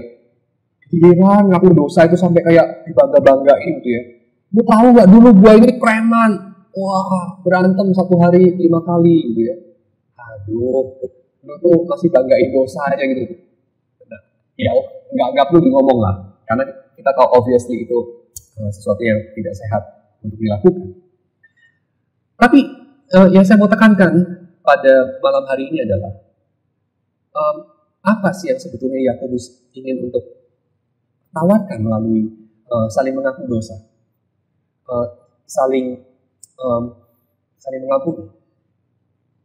Saya kira yang Yakobus ingin tawarkan adalah ini, kesejatian di dalam persekutuan, dan itu adalah sesuatu yang pada akhirnya terjadi seperti yang dikatakan salah satu dosen sejarah gereja saya, yaitu Paul Hidayat. Ya, dulu dia pernah jadi direktur PPA beberapa tahun ya, beberapa puluh tahun. Dia katakan bahwa gereja bidat itu menyuplai apa yang gereja sejati itu berhutang. Gitu. Sekali lagi ya, jadi gereja yang sehat, whatever, gereja Lutheran, Calvinis, gereja Evangelical, ini gereja Katolik juga sekarang sudah lebih baik. Mereka itu kekurangan sesuatu yang kemudian disuplai sama gereja-gereja yang bidat. Jadi kalau kamu tanya gereja bidat itu kenapa bisa laku gitu ya? Lalu kamu bilang, ya iyalah dia janjiin misalnya apalah kemakmuran, kesehatan, ya kekuatan, apalah semua dia janjiin. Ya benar, itu benar. Tapi, again, ada dua faktor saya mau ngomong. Satu, kebanyakan orang dewasa itu sulit dibohongi loh. Betul ya? Jadi orang yang datang ke gereja yang bidat, itu mereka tahu kan bahwa ada resiko mereka dibohongi. Masa sebodoh itu? Kedua, mereka juga tidak melulu menawarkan sesuatu yang muluk-muluk seperti itu. Tidak loh. Jadi artinya mereka itu ada sesuatu juga maybe. Ada sesuatu yang real yang mereka punya yang kita nggak punya. Dan itu butuh kerendahan hati kita untuk kita mengaku. Bidat itu supply sesuatu yang seharusnya disuplai sama gereja yang sehat. Tapi gereja yang sehat karena barangkali arogan, mereka tidak mau melihat kelemahan atau kekurangan sendiri. Lalu kemudian mereka juga akhirnya tidak belajar dan akhirnya mereka juga tidak supply hal itu. Sehingga akhirnya ada defisiensi dalam masyarakat dan defisiensi itu, kekurangan itu, disuplai oleh gereja yang tidak sehat. Dan dalam hal ini saya bicara mengenai yang bukan gereja, yaitu blogger dan vlogger yang mereka itu punya audiensnya. Lalu kita bertanya audiensnya itu dapat apa? Saya ingat ada satu vlogger yang kemudian dia itu orangnya agak depresi. Dan dia mengaku, ini orang Inggris kalau tidak salah dia orang Inggris. Dia mengaku dalam salah satu vlogging dia bahwa dia memang ada depresi. Dan dia minum obat juga. Tapi kemudian dia mengatakan, tapi subscriber saya itu banyak loh. Lu lihat, subscriber saya itu ada berapa ya? Kayaknya 1,5 juta atau berapa? Banyak sekali. Orang-orang itu tuh ngapain sih subscribe pada lu? Terus dia bilang, ya gue juga nggak tahu sih, exactly. Ya karena orang gitu banyak, masa gue tanya satu-satu itu. Tapi saya menduga ada satu hal. Yaitu mereka itu merasa punya teman. Mereka merasa itu tidak kesepian lagi. Jadi ada yang nemenin.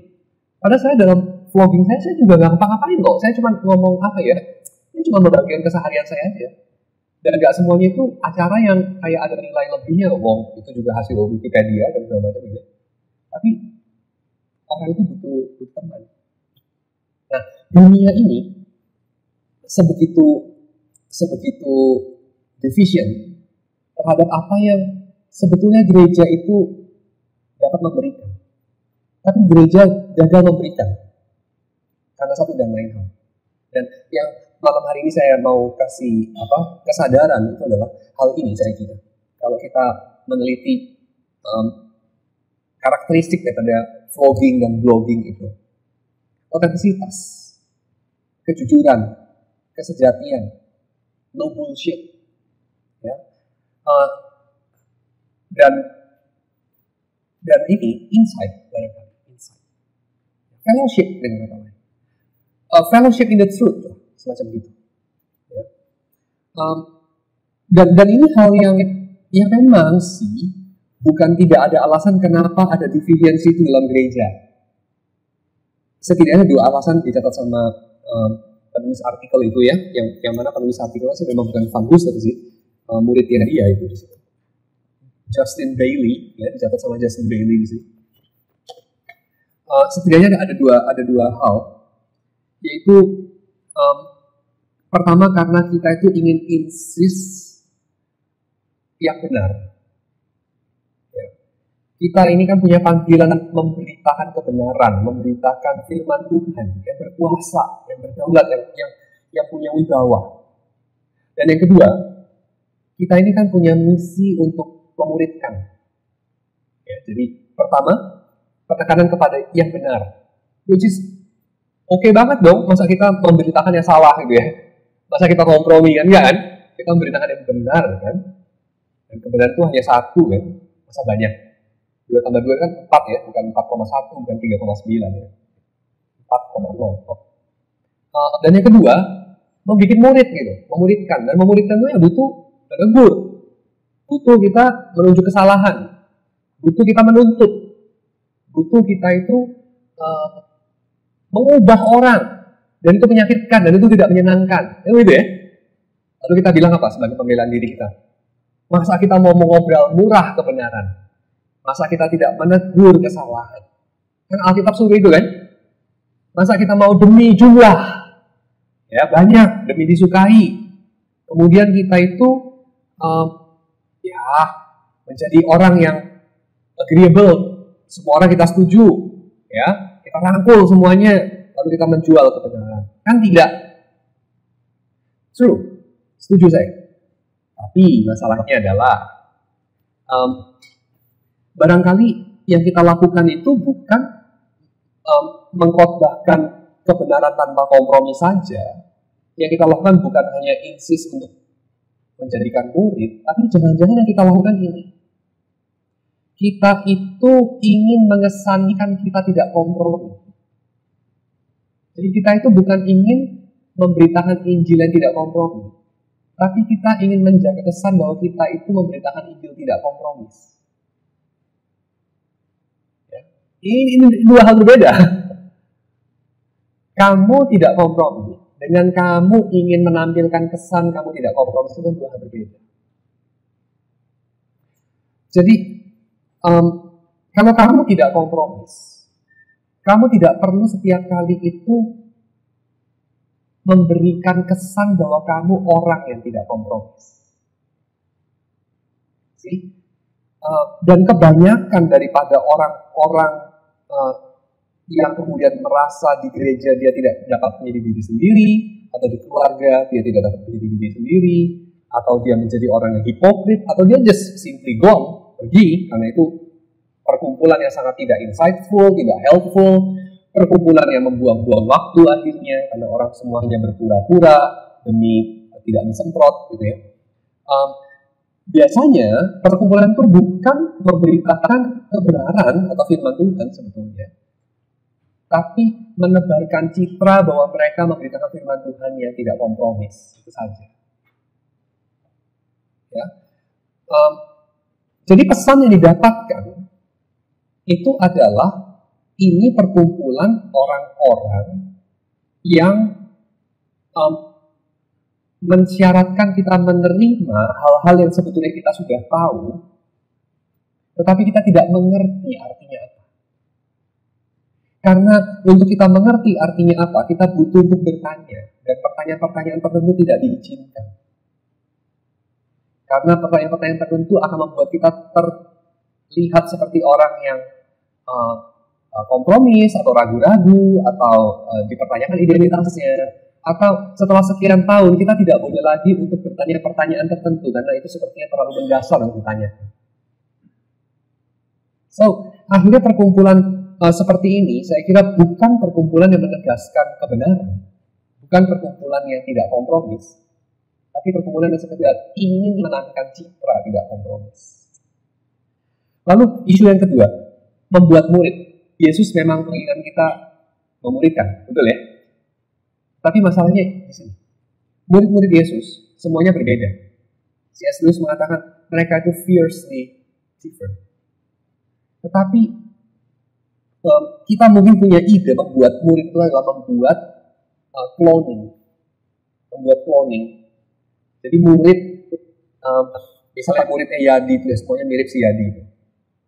Tapi muridnya Yesus itu nggak ada yang mirip Yesus. Dalam artian formnya itu sama. Misalnya apa ya, selera makannya, cara ngomongnya, pemarahnya maybe, atau pemurahnya maybe, atau penyabarnya. Enggak, lain-lain. Kalau Anda perhatikan Matius, Markus, Yohanes, Paulus, Petrus, Yohanes, Yakobus, mereka masing-masing individu yang berbeda, fiercely different. Ya. Jadi saya kira membuat murid itu bukan membuat cetakan cloning yang sama, karena manusia bukan pabrik. Dan barangkali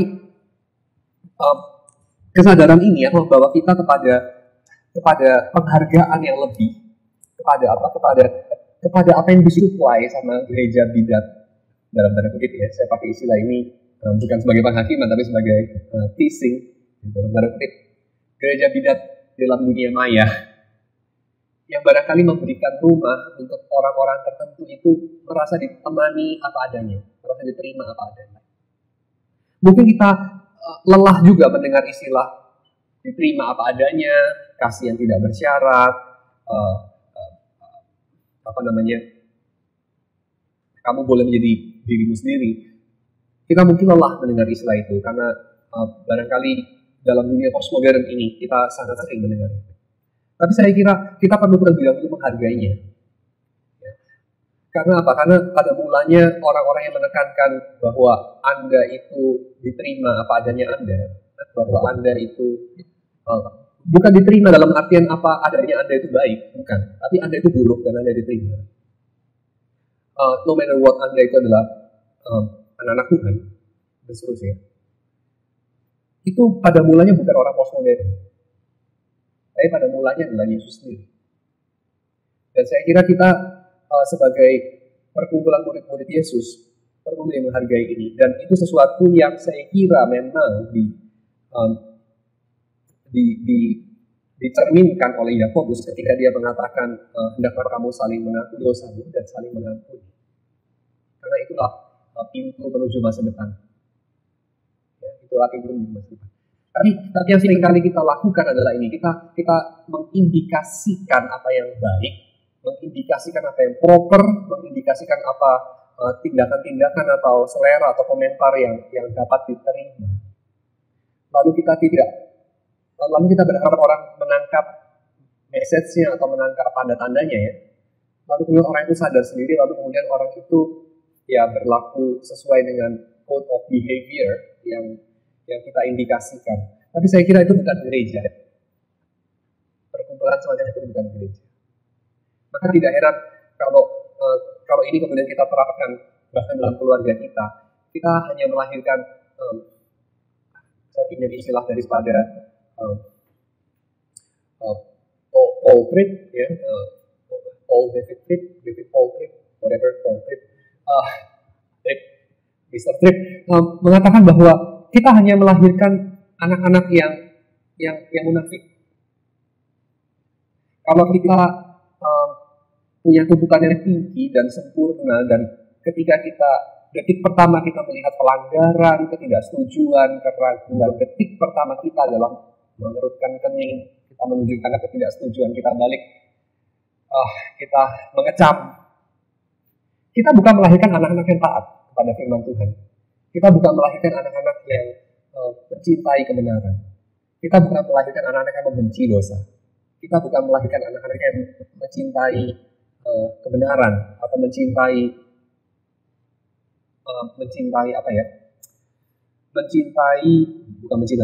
menginginkan untuk menyenangkan Tuhan. Bukan, kita tidak menghasilkan anak seperti itu. Tapi kita akan menghasilkan anak-anak yang pandai menyembunyikan perasaannya. Anak-anak yang pandai untuk berlaku politically correct di depan Anda. That's it.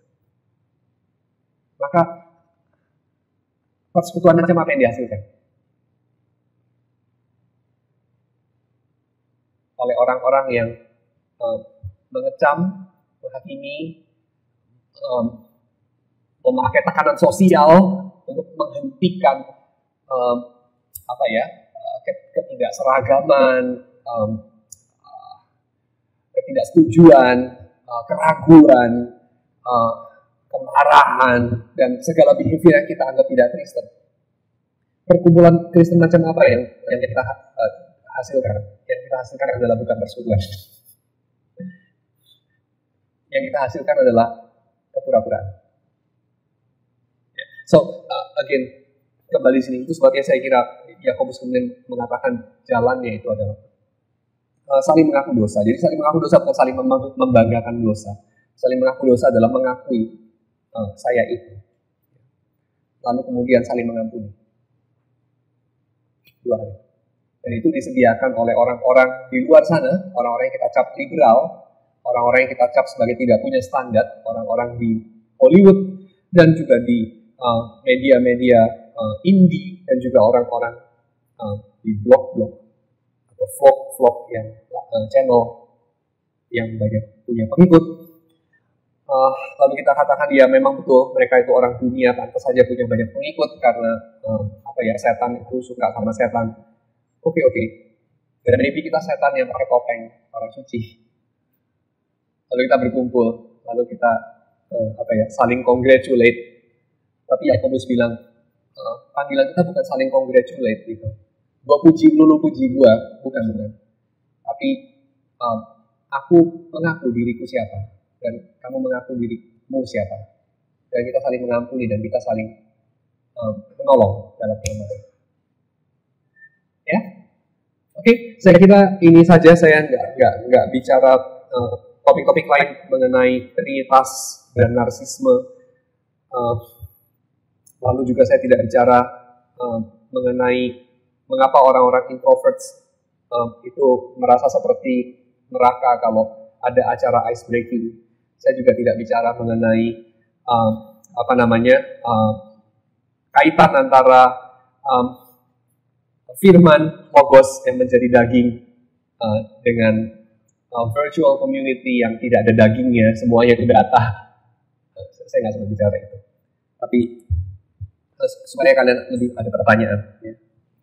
Kita seringkali itu mengorganisasi gereja kita itu sebagai tempat yang ramah kepada mayoritas. Ya. Dan mayoritas orang itu kan memang extroverts. Apa itu extroverts? Mereka mendapatkan energi dari orang lain. Dalam artian, kalau sepi, nggak ada acara, nggak ada stimulus dari luar, mereka mulai panik gitu ya. Mereka mulai mati gaya, orang-orang extroverts. Karena mereka sepi di dalam. Mereka ramai di luar. Tapi ada orang tertentu yang mereka di dalam sudah ramai sekali. Jadi kalau di luar ramai lagi, itu mereka overload gitu. Keluar asap gitu ya. Karena mereka mulai merasa terkuras gitu. Mereka mulai merasa tidak jadi diri sendiri lagi. Nah, orang-orang introvert ini akan mungkin lebih senang waktu-waktu yang bebas di mana mereka bisa duduk bersama satu atau dua orang yang lain lalu ngobrol. Tapi ngobrol hal-hal yang mungkin provokatif atau hal-hal yang mendalam atau hal-hal yang memalukan atau hal-hal yang menakutkan dan tidak ada jawabannya. Mereka ngobrol itu. Ya, saya juga tidak ingin tyrannize dunia ini menjadi dunia yang adalah atau gereja gitu ya, menjadi neraka bagi orang-orang ekstrovert. Ya benar enggak. Nerakanya orang ekstrovert itu mungkin apa ya? Duduk berdua atau bertiga saja lalu nggak ada acara lalu awkward.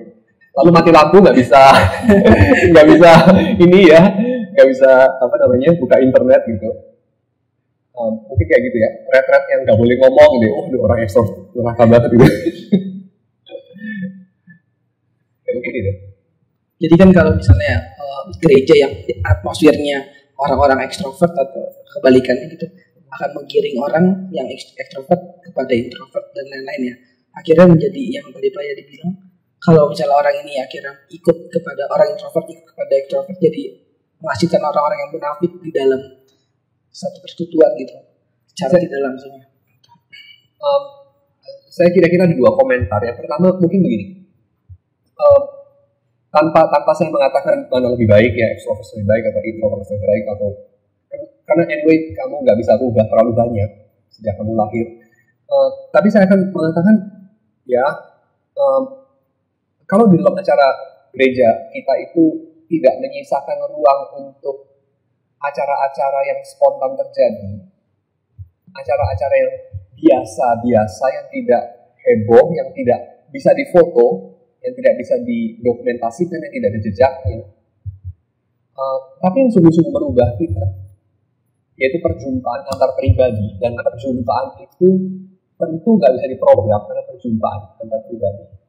Dan itu sesuatu yang apa yang akan terjadi setelah Anda ngobrol sejam, nggak ada yang tahu.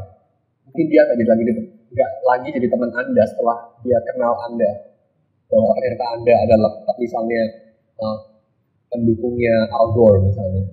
Nggak sudi gue ketemu lu lagi gitu ya, ternyata lu bajingan orang Demokrat dan seterusnya. Maybe dan seterusnya. Tapi saya kira acara-acara seperti itu diperlukan. Tapi itu bukan acara yang bisa diprogram definitely. Seperti itu. Dan ya kita nggak bisa memprogram bersama-sama. Yuk kita terbuka gerak gitu ya, kita saling berbagi gerak gitu ya, nggak bisa lah ya, karena itu nggak bisa diprogram menjadi satu acara tertentu. Tapi mesti ada ruang untuk itu saya kira. Karena jika tidak ada dasar untuk persekutuan.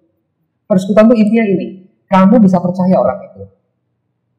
Kamu bisa percaya orang itu karena apa? Kamu nggak percaya orang gara-gara satu kelompok talent show selama 100 kali seperti ini. Semacam itu. Tapi ini bukan berarti saya against talent show dan segala macam. Walaupun kalau saya sendiri disuruh, saya nggak mau banget. Tapi bukan berarti bahwa saya mesti tyrannize seluruh dunia, nggak boleh ada acara semacam itu. Enggak lah. Vlogger sekarang itu kan banyak untuk cari uang jadinya. Progress? Vlogger. Vlogger. Oh ya. Jadi karena punya fanatik subscriber yang sampai jutaan, bisa menghasilkan miliaran dia.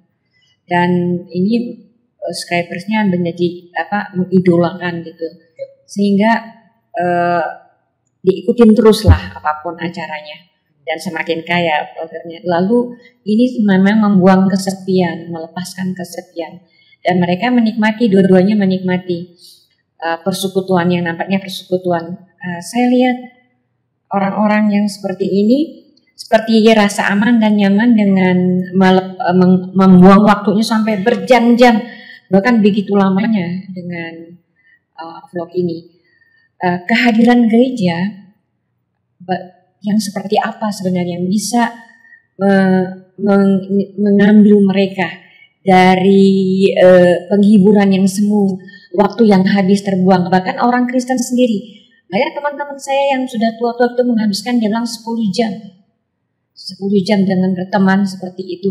Saya sampai mengalami begini, saya 1 jam udah stres, seperti merasa rugi banget gitu, yang sia-sia, nggak ada impartasi apa-apa. Lalu apa yang kita atau saya sebagai gereja bisa tawarkan yang lebih menarik? Ada yang menjawab, wah kalau ke gereja kami itu kan nanti dihakimi, ditegur dosanya, kesalahannya, segala macam. Nggak nyaman lagi. Kalau itu kan pertemanan dia enjoy karena dia saling menikmati, nggak ada masuk sampai ke dalam, masuk ke ego mereka yang disinggung, ditegur, sehingga nyaman aja. Ya memang tidak bersentuhan dengan keselamatan. Saya bilang ya mereka juga suka renungan-renungan firman Tuhan yang tidak menyentuh ego mereka, dosa atau apapun, karena itu udah nggak nyaman lagi. Jadi pilihnya tuh yang enak, yang nyaman bagi mereka, yang tidak mempermalukan, yang tidak ada tantangan. Pokoknya yang relaxing. Jadi kesepian yang tapi ada syaratnya untuk mengobati, yaitu tidak berat lagi di pikiran mereka. Mereka betul-betul enjoy. Tapi bagaimana ini caranya membuat mereka sadar bahwa itu semu, keliru, hanya wasting time. Kita tidak bisa membuat orang sadar. Kita sendiri pun tidak bisa membuat diri kita sadar. Saya kira orang itu sadar karena pekerjaan Roh Kudus. Tapi kita punya kewajiban untuk mengerti apa yang terjadi. Sehingga kita dapat berespon dengan tepat karena kita tahu apa yang sedang terjadi. Dan salah satu yang saya bisa tawarkan adalah yang tadi saya coba paparkan, kita sadar kenapa orang itu misalnya kecanduan coklat misalnya. Ada orang yang lain tuh kecanduan beli barang-barang yang bergengsi tanpa dia mengerti secara mendalam kenapa dia membeli itu misalnya. Nah, dan yang lain-lain, banyak orang kecanduan macam-macam. Kecanduan kerja misalnya, ya nggak terlalu kontroversial karena kalau kamu kecanduan kerja, kamu jadi orang berguna kan. So, ya nggak terlalu dipermasalahkan, tapi still itu kecanduan. Dan kecanduan itu pada akhirnya kita bisa tanggapi dengan dua, ya, yaitu satu langsung ingin diubah, langsung ingin untuk disembuhkan karena itu semacam penyakit. Tapi saya kira ada hal yang lain, yaitu kecanduan kita itu mengisi semacam kebutuhan, yang mana kebutuhan itu mencerminkan siapa diri kita dan apa yang terjadi dalam batin kita. Dan kalau kita lihat orang-orang yang menghabiskan 10 jam untuk berteman di dunia maya, dan Ibu tadi sudah menjelaskan dengan sangat efektif saya kira, kita bisa lihat sama-sama orang jenis apa itu. Orang yang butuh diterima apa adanya, tetapi mereka itu tidak ingin berubah. Orang-orang yang tidak suka ketidaknyamanan. Orang-orang yang tidak suka disinggung. Dengan kata lain, ini adalah orang-orang narsis. Orang-orang narsis yang merasa dirinya itu sudah oke dan tidak perlu untuk diubah-ubah lagi. Gak ada yang salah sama saya. Kalaupun ada yang salah mengenai diri saya, itu kamu nggak kalah gede salahnya. Jadi nggak usah lah menceramai saya. Semacam itu. So, dengan orang-orang seperti ini pada akhirnya itu, saya kira ya kapoknya itu nanti kena apa?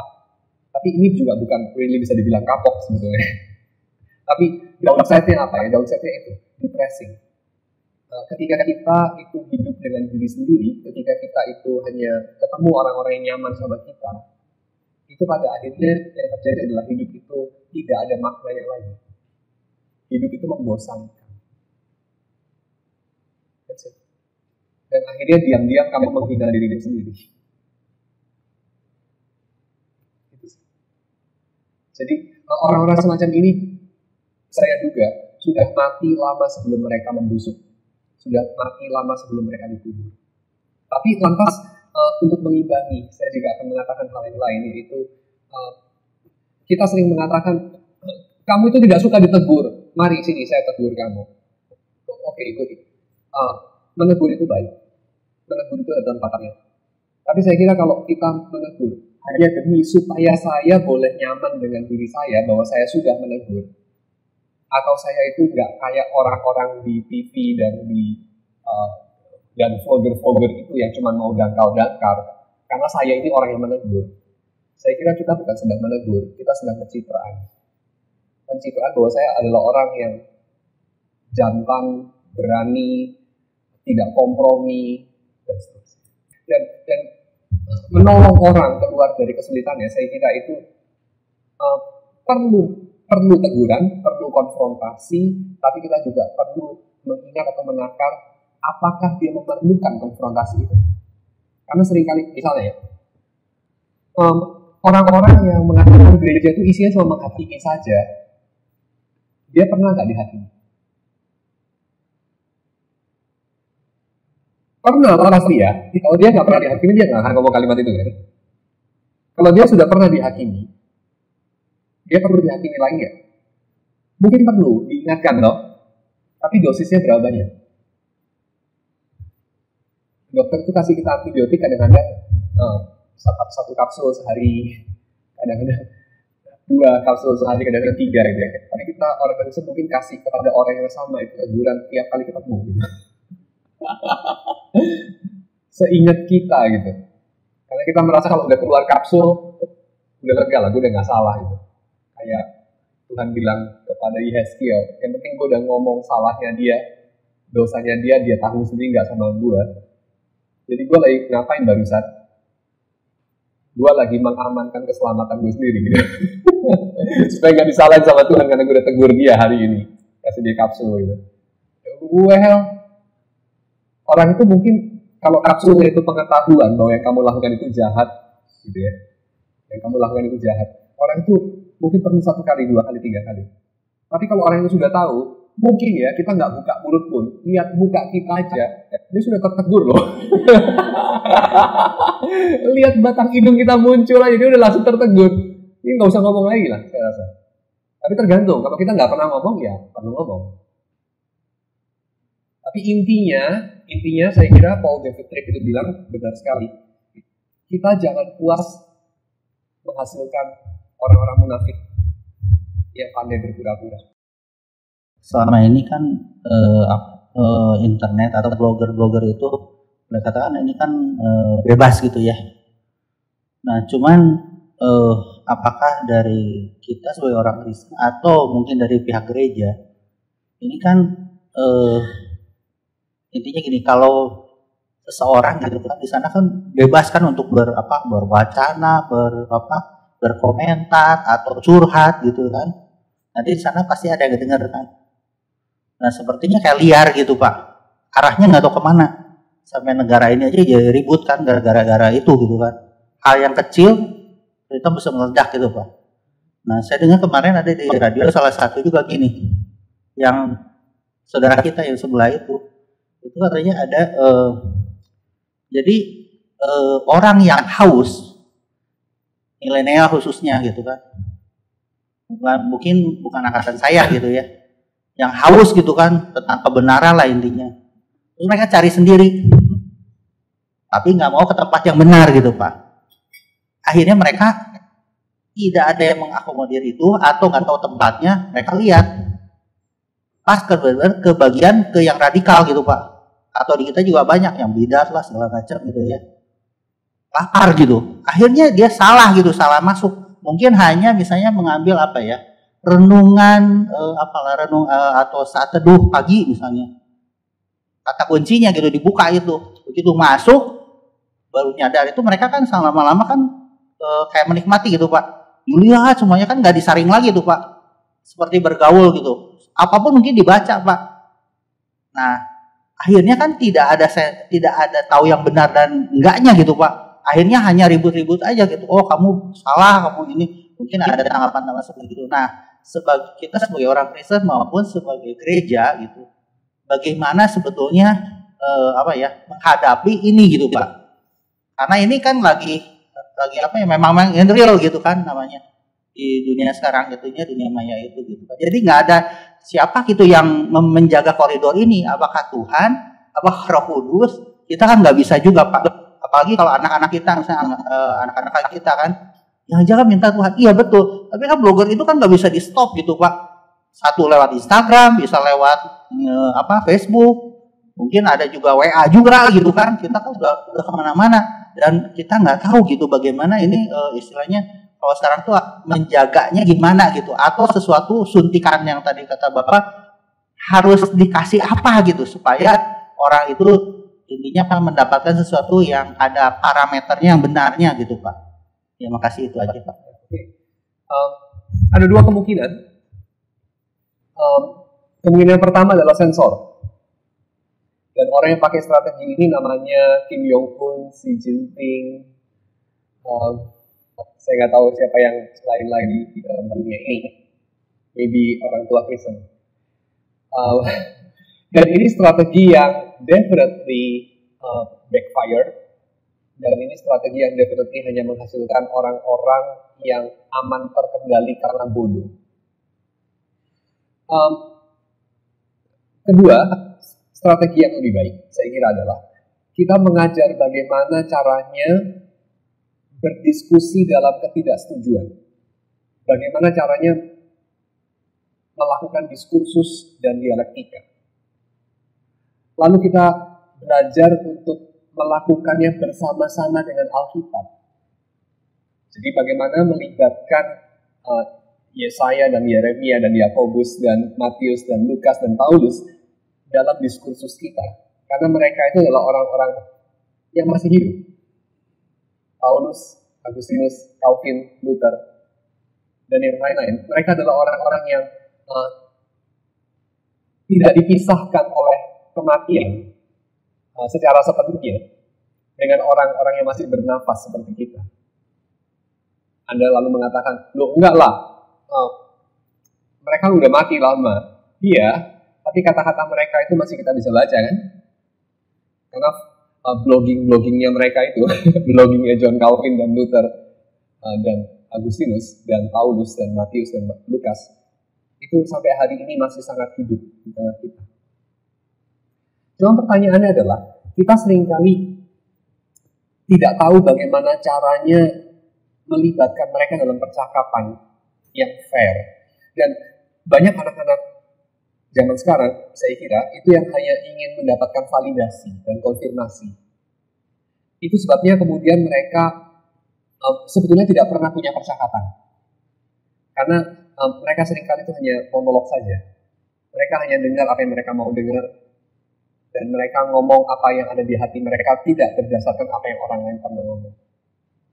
Sehingga apa yang terjadi itu tidak ada percakapan kritis, tidak ada dialektika, tidak ada diskursus. Dan itu menghasilkan apa sih? Itu menghasilkan menghasilkan kedangkalan, menghasilkan kemandekan.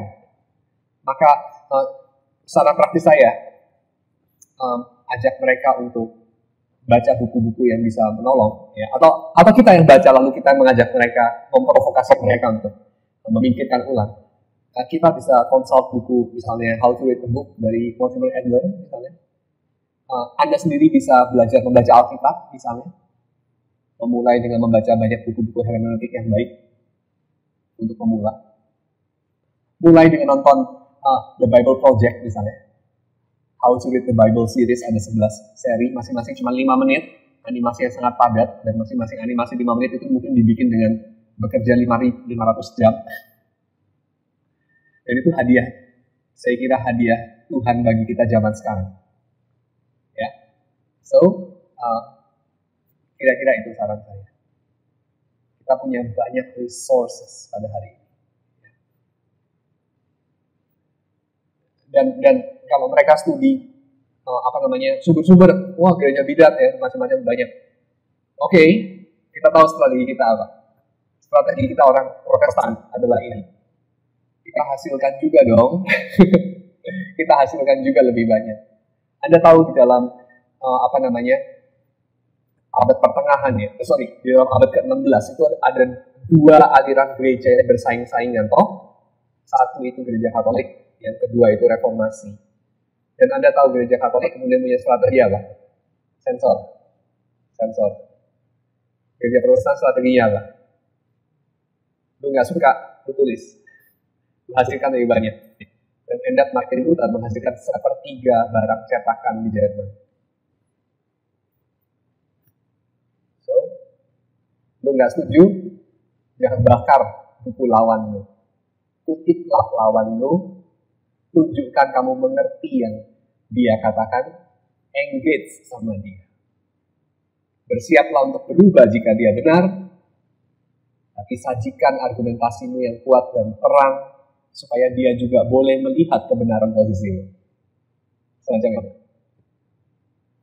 So, 2 strategi. Strategi yang pertama kayaknya kemenangan jangka pendek. Ya, cut internet, disensor bahan bacaan, tapi sampai kapan? Kim Jong Un aja nggak mampu, ya. Xi Jinping aja nggak mampu, siapa kita? Dan itu juga hanya menghasilkan anak-anak yang bodoh. Mari kita berdoa. Kami bersyukur ya Tuhan untuk penyertaan Tuhan pada hari-hari seperti ini. Kami berdoa untuk PA pada hari Rabu ini, kiranya Tuhan yang memberkati, sehingga jemaat Tuhan boleh bukan hanya diperlengkapi dengan informasi yang baru, dengan pengetahuan yang lebih banyak, tetapi juga kecintaan kepada Tuhan, kecintaan kepada kebenaran, dan juga pemahaman akan bahaya daripada hal-hal yang buruk, yang jahat, yang daripadanya Tuhan menyelamatkan kami, membebaskan kami.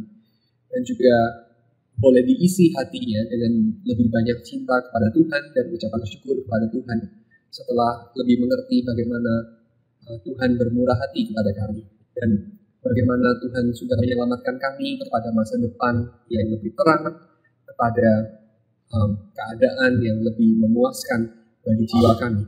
Terima kasih ya Tuhan untuk apa yang Engkau sudah bukakan pada hari ini. Kiranya Engkau mengajar kami menjadi komunitas yang lebih terbuka, menjadi komunitas yang lebih ada ruang untuk ketidaksetujuan, menjadi komunitas di mana kami, anak-anak Tuhan, boleh menjadi diri kami apa adanya, dan kami boleh belajar untuk saling bersabar, belajar untuk saling menerima, belajar untuk membuka telinga seperti Yakobus katakan, sebelum kami membuka mulut kami, belajar untuk memberi hati kami agar orang-orang lain boleh berdiam di sana, agar orang-orang lain boleh mendapati rumah dalam hati kami, rumah di mana mereka boleh menjadi diri mereka sendiri dan dikasihi.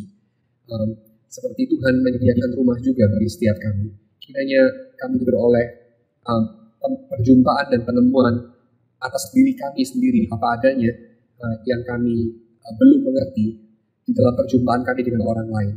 Kiranya kesejatian boleh memenuhi dan menjadi karakteristik dari persekutuan kami di gereja ini dan juga di tempat manapun di mana kami berada, karena Kristus memberikan kepada kami kemungkinan itu. Terima kasih ya Tuhan, di dalam nama Yesus kami berdoa. Amin.